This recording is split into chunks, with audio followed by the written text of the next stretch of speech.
Yeah, good morning. My name's Hugo. I'm a PhD student at this department, and I'm going to talk about my PhD research, which is in how we can use uncertainty information that exists within drug design data to try and improve performance. So first of all, kind of the problem that I'm trying to approach is this problem of small molecule drug design. So what we're trying to look for is a small molecule that will inhibit a certain protein that we're interested in. And so we want a small molecule that's going to be basically able to inhibit the protein we are interested in, but not interfere with anything else. So we want something that's very specific. And this is basically a problem of shape selection. So we need a small molecule of the correct shape that will basically do the thing we want it to and nothing else. And so this is kind of conceptually a reasonably simple problem of finding the best, the most optimal shape out of all possible small molecules. But in reality, it's actually very hard to find the best one because there are so many different small molecules. So if you go and look at like the list of different small molecules, there's billions of possibilities of ways you could arrange a small number of atoms. So this isn't something that you could ever like search manually. You can never look at all these molecules, and it'd be very difficult for a human chemist to gain any intuition over such a large space. So machine learning is kind of the solution of you're trying to go from billions of molecules to a few potential drug candidates that are going to be most likely to be good. So yeah, we kind of work with a machine learning framework that was a bit like this. We need to start off by getting some initial data, use that data to build a model, and then that model can predict, what I've said new drugs here is more like new drug candidates. So you get a short list of things that, out of your billions of possible molecules, which ones are likely to end up as being good drugs. And then from that short list, you can go on to like more traditional drug design steps later on. So this is kind of it's a single stage and it's an early step. But this is something that is very well developed, and there are drugs on the market that have come through this process. So there are drugs that exist that have used this step, or used this machine learning step to gather the initial candidates. And really the key step of this model is to basically predict as well as possible. So it's really this model step which is going to be key to getting good performance out of this. And yes. So yeah, the kind of models that I use are these QSAR models, which is a quantitative structure-activity relationship, and it's a model that links the structure of the molecule, so basically how the atoms are arranged, to its activity, which is a measure of how good it is as a drug. And yeah, the way you make a QSAR model is you start off by finding some structures that you get some structures and you measure their activities. So you go and do lots of experiments, and you can use that data to actually train this QSAR model. And then once you have a QSAR model, you can then go and predict the activity of things you don't know. So then you can basically go and test, or virtually test, all of these billions of molecules, and then you can kind of shortlist the molecules from there. And yeah, so we're trying to fit these QSAR models as well as possible, and we start off with a data set that looks like this. Like I said before, we have a list of molecules and a list of their activities. So the form of the activity is the EC50, which is the concentration required for a 50% effectiveness. So at what concentration do you modulate 50% of the protein? This is a very basic, it's a good metric because every small molecule at some concentration will inhibit the target protein, and you want to have something that's effective at a very low concentration because obviously it's much easier to achieve very low concentrations. It's a bit useless if you have to have ridiculously high concentrations because you can never achieve those in reality. So yeah, we have this data, and kind of the approach or the like mentality in my PhD has been, we have this data, the data is very expensive to collect, so we want to try and use it as efficiently as possible. And that led me to looking at these EC50s and looking at where they come from. And basically because of how the EC50s are measured, there's actually some uncertainty that exists within the EC50s. And what's very interesting as a machine learning problem is that these uncertainties are present, they vary between data points, and they can be estimated before you do any machine learning. So this is like a really rare case in machine learning because you kind of have this extra source of information. So I'm going to talk about my research, which has basically been in measuring these uncertainties and calculating them, and then incorporating them into a machine learning model. So yeah, the first part is on how we actually get these data uncertainties and where they come from. So this is a graph which basically is trying to show how you calculate an EC50. The first step in doing so is to do lots of experiments at different concentrations and measure the response you get at each of those. you can then take this graph here, and also, you plot this smooth curve to it, called the Hill equation. And the Hill equation has two parameters: the EC50, which is shown in red as like the midpoint, the 50% mark, and the slope. The Hill equation fits this data really well in general, so it's a very good model for kind of trying to condense this 2D problem down into an easier set of numbers to work with. You'll notice in the previous slide, we only looked at the EC50, not the second parameter of the Hill equation, which is the slope, and basically it measures the steepness of the curve. So initially, like my first thought when I got to this point in the research is that kind of not looking at the slope is throwing information away, and it's kind of something that could help characterize the drugs. But it turns out if you go and look at the data in detail, that the slopes are always the same. For a given protein target, the slope barely changes between all the small molecule targets, which basically means that because when we do drug design like this, we're not interested in how good is this molecule as a drug, we're actually interested in what is the best drug. So we're only interested in the things that vary between drugs. And so because the slopes are always the same, we don't actually need to worry about them because they're not going to tell us anything about how is one small molecule better or worse than another small molecule. So yeah, we can only look at the EC50s, but the thing about the EC50s is that because we're going from this curve fitting procedure and we're taking a single number from a curve fitting procedure, that we actually introduce uncertainty here that we can measure and which varies because it's based on how well this curve fits the data. So here are a couple of examples. We've got a really good fit on one side and a much worse fit on the other side. These are both the examples of real data. So we can see on the good fit, we had this really nice lower plateau and a really nice upper plateau of the data and a really smooth transition between the two. So it's really clear here. We can see where the EC50 is with very high confidence. So we have a really nice result of the EC50 is here. But with the bad fit, there is kind of a lower plateau. And then this, at the highest concentration tested, we got a 0% measurement and a 50% measurement. So there's like some indication that the EC50 will be near here, but it's not clear if it's going to be how near, especially because from having a 0 and a 50 at the same point, it's obvious there's quite a lot of noise in the experiments.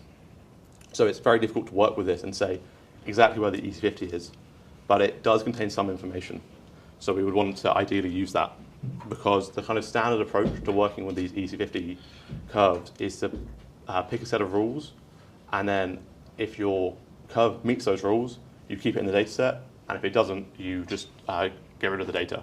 So an example set of rules might be we want at least 6 concentrations tested and at least 2 points above and below the EC50. So if you had a set of rules like that, you keep the good fit in and you remove the bad fit. That does work well, and it does only give you good data points. But the problem is this bad fit, it does tell you things. You do learn information about it. And so it's a real waste to throw that information away. It'd be much better if we could find a way to use it and then quantify the uncertainty. Another thing that actually makes this problem even worse is that if you look at the x-axis in more detail, you'll see that the EC50 of the good fit is at like 3 micromolar, and on the bad fit, they've tested 2 times 10 to the 3 micromolar and not yet got to the EC50. And that kind of tells you why the good fit, they bothered to do all the experiments, and on the bad fit, they stopped really early. It's because this is from a kind of real industrial process, these results. And they're looking for new compounds. So once they kind of figure out that the compound is no good to them, they stop measuring it. So if you were to just ignore the bad fits, you would potentially bias your data, your model, by only including these kind of the best data points. And then any predictions you make with the model will end up probably being really over-optimistic and only accurate in a much smaller area of the data set than it should be, because you've gathered all this data in other areas, but you're not using it. So we really don't want to throw that information away. And what we want to do is take a graph like this and calculate a single uncertainty metric for the graph, so then we can basically use that in the machine learning. So I've got kind of presenting 2 ways of getting the uncertainty. The first is a very simple idea of just looking at how big are the residuals. So how big is the error of fitting the curve to the data. So graphically, that looks like this. We can see the residuals in the red line, and we're going to look at the average length of the residuals. This method works okay. So we can see that on this example, the good fit will have a lower uncertainty because the residuals will be shorter than on the bad fit on average. But it isn't actually an ideal method because what it's telling you is how well does the curve fit the data.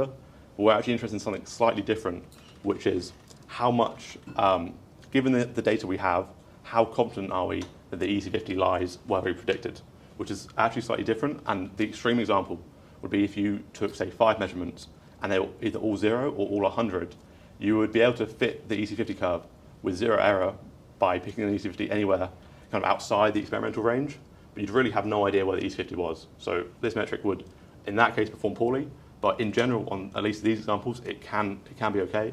And the nice thing about it is it's conceptually very simple to work with.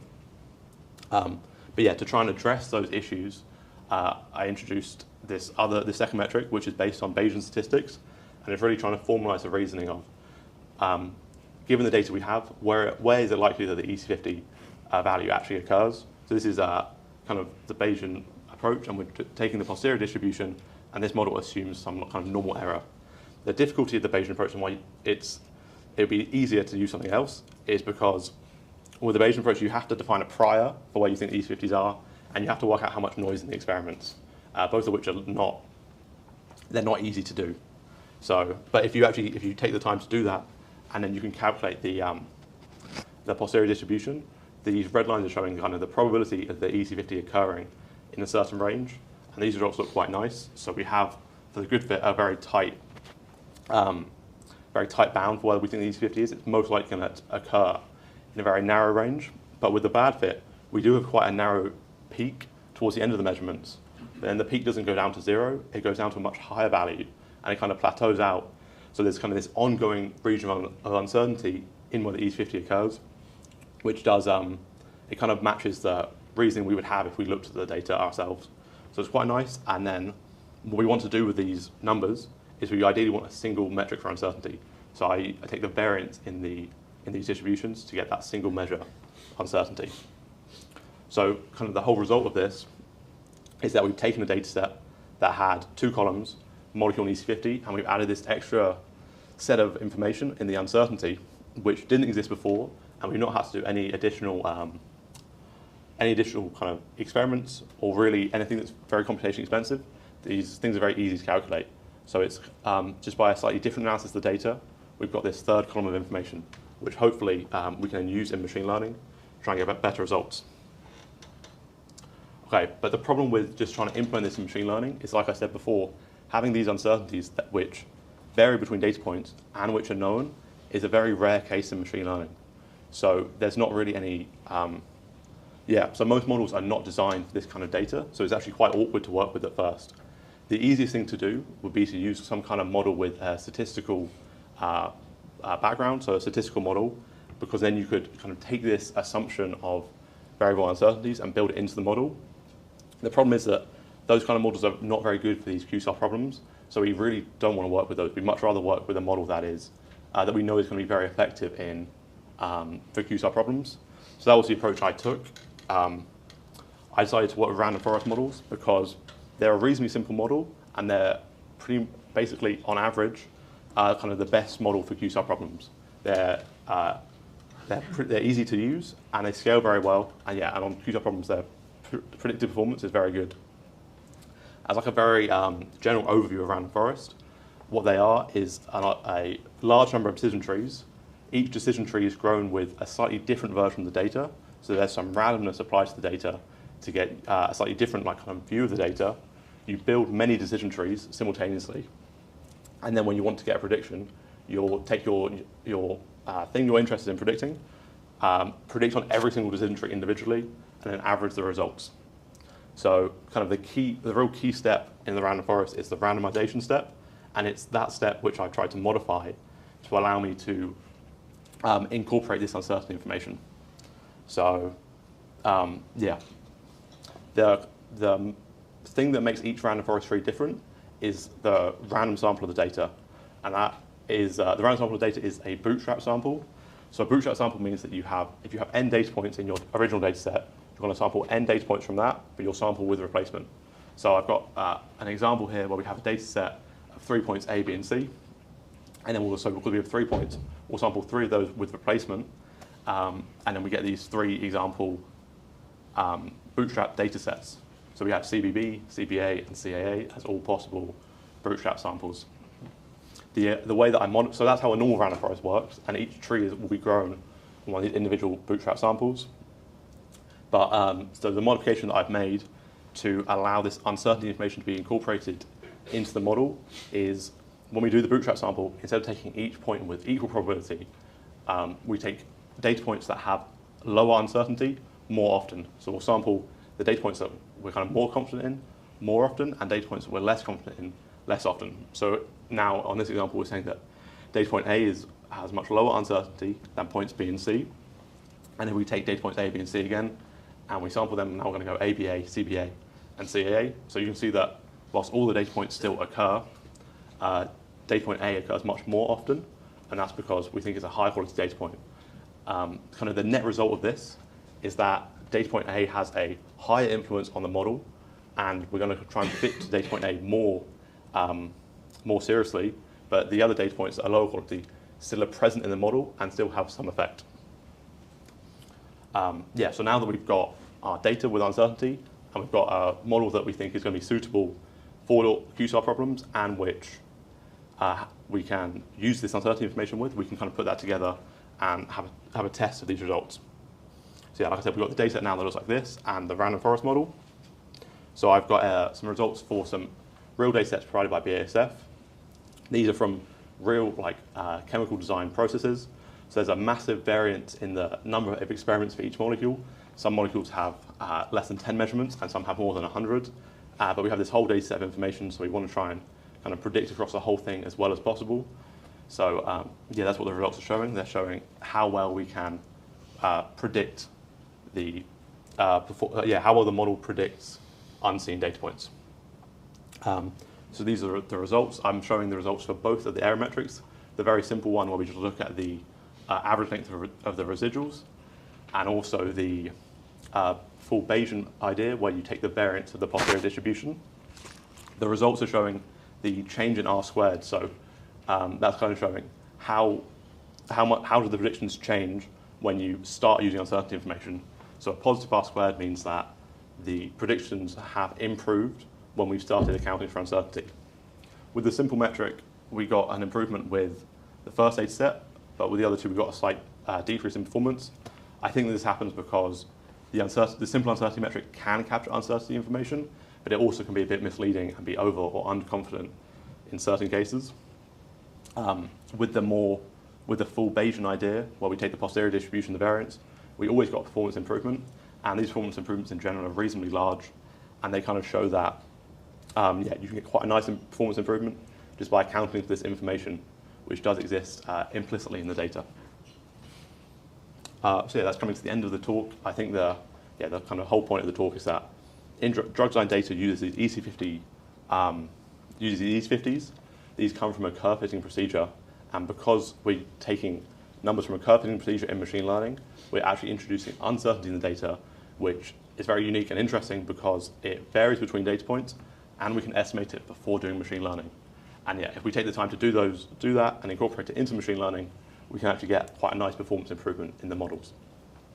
Yeah, so thanks for listening to my talk. Just want to thank everyone here at the department, particularly my group, and also to BSF for all of their help in kind of working with this data and in all their advice. Thanks.